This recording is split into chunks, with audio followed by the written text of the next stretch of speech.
Welcome to Sunday School for Sunday, December 22nd, 2024, for our senior high students, ages 15 to 17.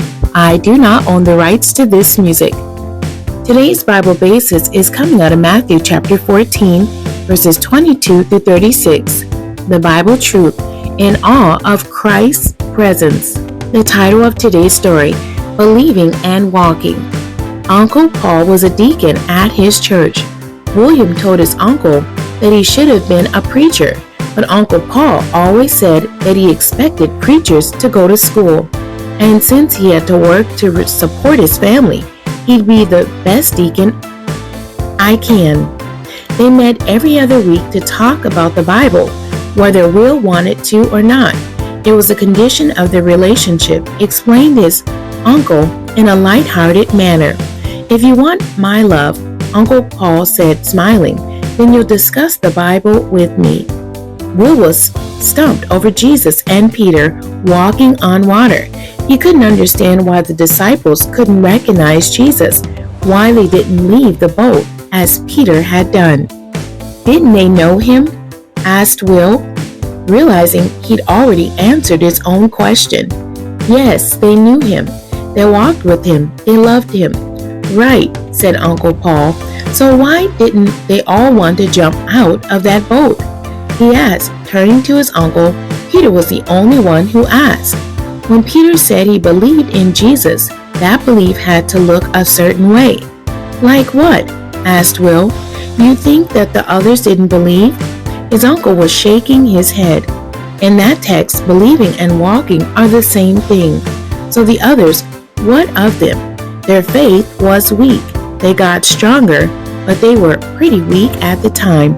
The lesson scripture coming out of Matthew chapter 14, verses 22 through 36, and this is the King James Version.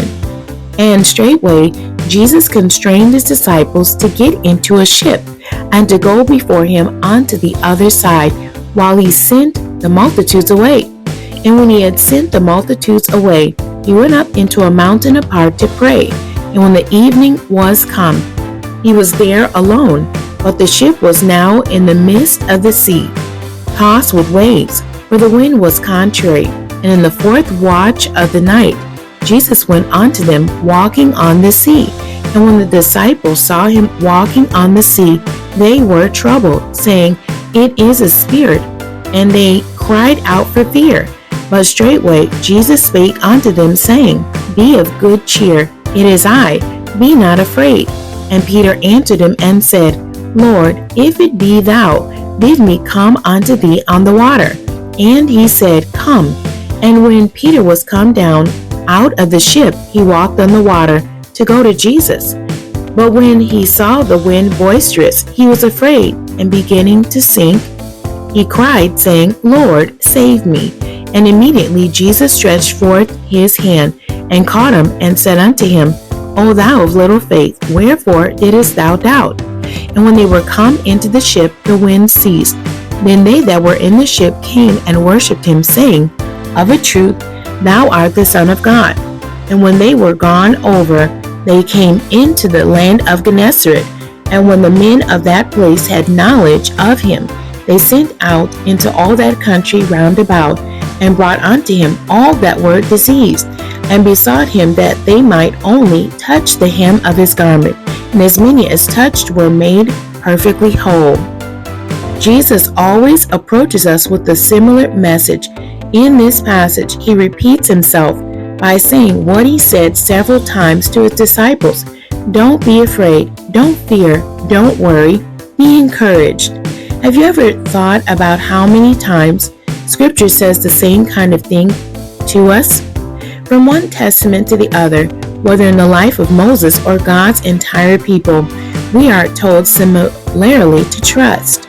The disciples found themselves and their trust tested. Their faith had worn thin as they traveled in this boat, and out of fear, they thought Jesus was someone else. Peter spoke in faith and approached Jesus when Jesus called him. What a picture of God's grace. He sees fear and calls us, allowing us to walk toward him and build our faith. The questions from our story today. Number 1, What role did Uncle Paul have in the church? Number 2, how did Will and Paul keep in touch? Number 3, what was the core of Will's question? And number 4, where do you go when you have questions about the scriptures? The questions from our scripture text. Number 1, where had the disciples come from when Jesus put them in the boat? Number 2, what happened around them as they rowed? Number 3, what did Jesus say to the disciples? And number 4, how did the disciples respond to Jesus' presence? Life is different when we trust that Jesus' miracles mean miracles can happen for us. In believing in his miracles, we believe that Jesus can do impossible things. He not only did them, he does them still. Commit to praying for a hard thing, for a situation that you know requires God's intervention, and steadily, regularly pray. The memory verse for today's lesson is Matthew chapter 14, verses 32 and 33. And when they were come into the ship, the wind ceased. Then they that were in the ship came and worshipped him, saying, Of a truth, thou art the Son of God. The end. God bless you and thank you for joining me today.